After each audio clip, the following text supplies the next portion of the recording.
Few Americans can remember the last time our society was running smoothly. Today, we know we cannot rely on the ones we call leaders to support us when we need them.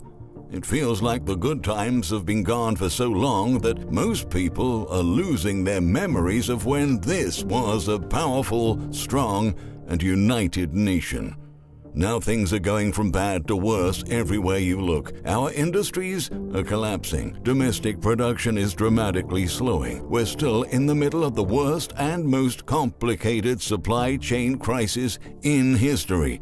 Our markets are alarmingly unstable. People are being forced out of their jobs. The survival of hundreds of thousands of businesses is on the line. Inflation is effectively downgrading our living standards, and turbulence and chaos are taking over the streets of our major urban areas.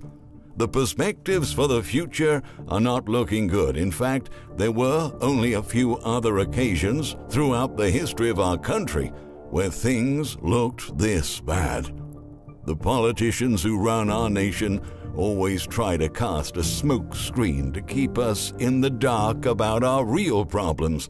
They don't want us to understand that the pain we're facing today is a result of bad decisions that they've made in the past. They want us to be blindly hopeful for a future that will never come. But their big mistake is to underestimate our ability to stand up for ourselves, to become critical thinkers, and to seek independence. They have been trying to destabilize us with the help of the mainstream media so that we become more accepting and less reactive to their crazy policies. But government officials have been making extremely irrational decisions that would have been unthinkable during normal times, and our population is simply not having it anymore. Some insane things are happening all across America, and no one is really talking about it. For instance, in a recent article, the economist Michael Snyder exposed that he received an email from one of his readers, in which the reader described that he and his wife were denied medical care because of their vaccination status. The hospital expressly said that it would not provide any services for those who have not been vaccinated and turned the couple away. Can you imagine what it would be like to feel sick but not even allowed to go inside your local hospital? We're not saying we're pro or against vaccines. That should be a personal decision, but we're definitely pro-humanity, and that decision was not humane. What's the problem of our government in understanding that people have choices? Millions have chosen to take it, but some people still don't feel comfortable about taking a substance whose effects are still being analyzed. Some people don't trust in a government that never provided good health care, but now is giving medicine away for free and telling you that if you don't take it, you will lose your job. You will be denied medical assistance, and you won't be allowed to enter certain places. The whole narrative sounds sketchy. The way to get people's acceptance is not through coercion, but through honesty, and we're seriously lacking in honesty and values in this country right now. There are many cases in which hospitals are denying essential services for people because they haven't complied with government mandates, as if those people would radically change their minds after that they realize how they're going to be treated for sticking up to what they believe in. That's simply not the way to go. These measures are breaking us apart and further dividing an already polarized society. In other cases, hospitals can't possibly assist all the patients coming in because they're extremely short-staffed. Recent reports have been highlighting that some institutions may lose up to a third of their employees due to the government's mandate for healthcare workers. It seems very ineffective to allegedly fight against a health crisis by breaking apart our entire healthcare system. This is absurd. And most people have never imagined that they would see such a thing happen in modern-day America, but this is where we are. Going forward, many Americans will have to figure out how to get health care by themselves, because our health care system is completely falling apart. But our population is strong, resourceful, and resilient, and millions of us have already started taking steps towards having more independence from a system that is doomed to fail. In fact, thanks to these draconian mandates, we're seeking a historic burst in entrepreneurship and self-employment as millions upon millions of people seek to create jobs for themselves. Given that those who decided not to comply may soon become ineligible to work for any company that employs 100 or more workers, even though that particular mandate has been put on hold for the time being, many Americans have decided that now is the right time to leave the system and start working for themselves. According to data released by the Census Bureau, a staggering 4.54 million new small businesses have applied for a federal tax identification number this year. That's an increase of 56% from the same period of 2019 and the largest number on records that date back to 2004.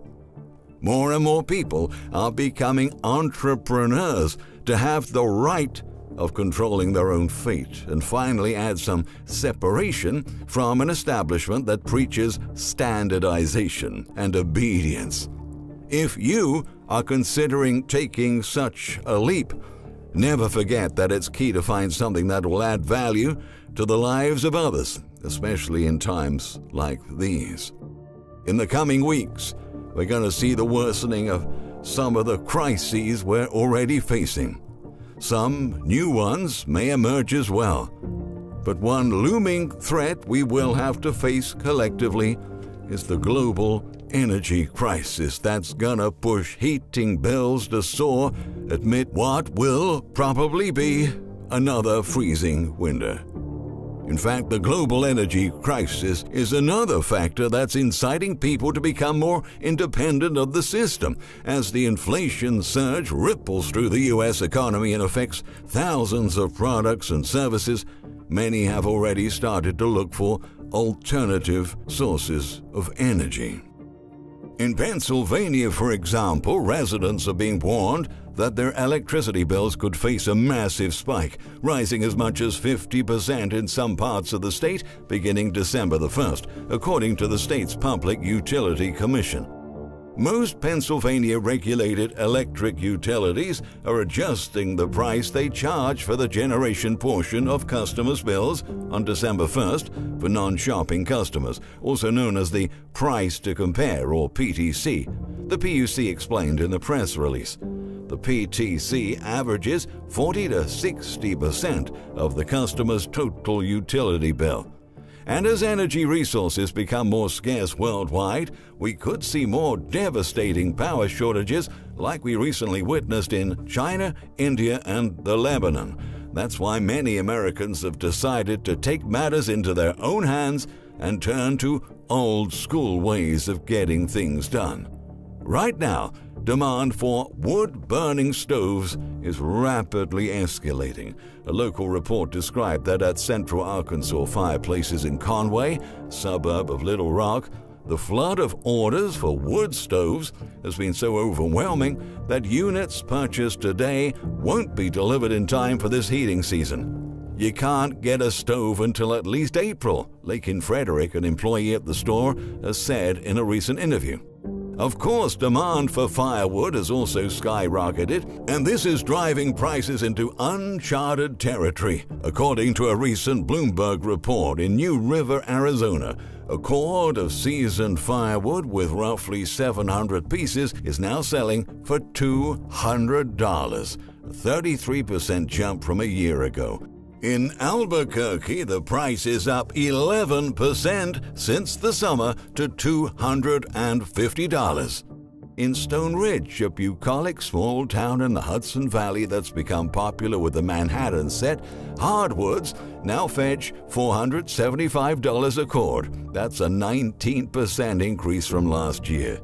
However, estimates from U.S. Energy Information Administration suggests that only 1% of households will be able to use firewood or wood pellets as their primary heating source this winter, and about 8% of the population may use wood as a secondary heating source, according to the EIA.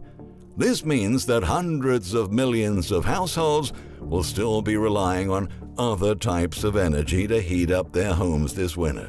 In some cases, these families will be facing price spikes of up to 80%. That's why we always say that people should get prepared in advance, because we never really know when difficulties like these will hit us.